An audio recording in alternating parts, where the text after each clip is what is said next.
Hello and welcome to Celtic Knitted Designs. In this video I'm going to teach you how to cast on using the long tail method. This is a great technique that anybody can use. All it requires is a needle, some yarn and your crafty hands. Today I'm using Rico Essentials Soft Merino. This is an Aran weight yarn and I'm using these Knit Pro Zing 5mm needles. These are my favourite knitting needles, this make, because they're lightweight. You can select the length of the needle that you want. And these are aluminium, which makes it really easy to slide off the yarn from the needles, which makes it a bit quicker to work with.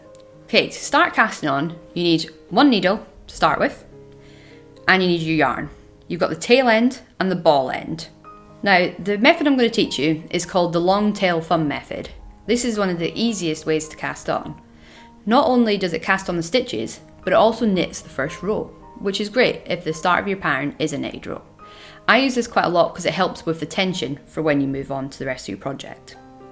So in order to do this, you need to have a large length of yarn spare to do the work. So an easy way to measure this out is if your work's going to be 10 centimeters long, then you need 3 times that to start. So you roughly just pull the yarn so that you have about 3 times that length. So you let that tail end dangle down and then you start with a slip knot. So to do a slip knot, my favourite technique is to get your 2 fingers on your right hand and put them up. Then grab the yarn from the front to the back, put it round and across, and you then want to pull the tail end of the yarn under the loop of the back of your fingers. Slide your fingers out and pull that loop through. And you can see you've got a nice little loop there. Then all you do is slide your needle into that hole and pull it tight onto the needle. Now, when I say pull it tight, just have it so it's firm, but it can move nicely along the needle. This helps with keeping your tension, and especially when you start your next row.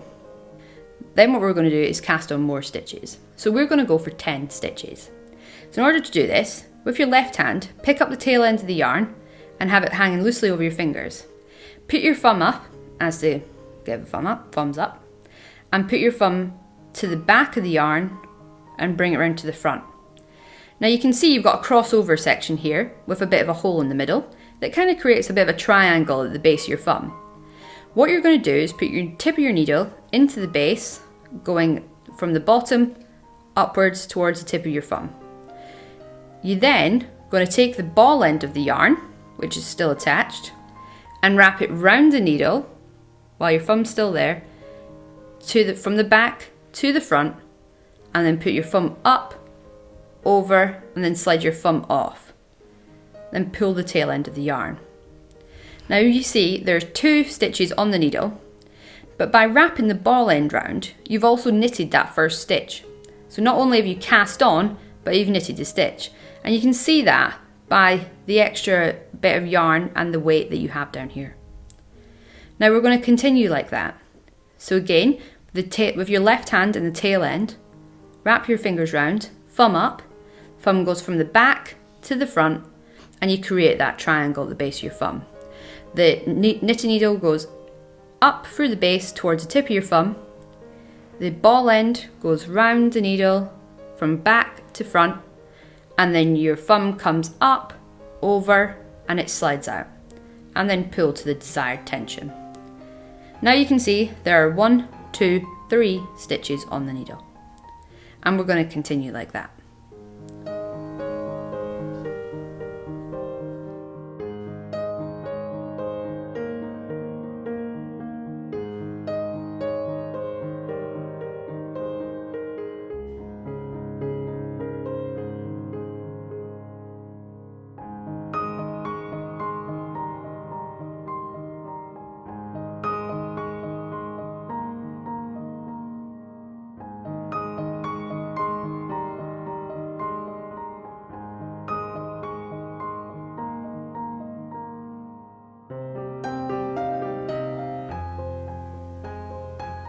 Now you can see there are 10 stitches on the needle. 2, 4, 6, 8, 10. And that's us cast on and knitted 10 stitches. That is the long tail thumb method casting on. Now to carry on, all you have to do is move your knitting needle onto the left hand. And you can see we've got these bumps here, which suggest that this could either be, if you're doing stocking stitch, this would be a purl row. And if you were doing garter stitch, this would be a normal knit row. For more tips, techniques and tutorials on knitting, don't forget to like and subscribe Celtic Knitted Designs. Thank you!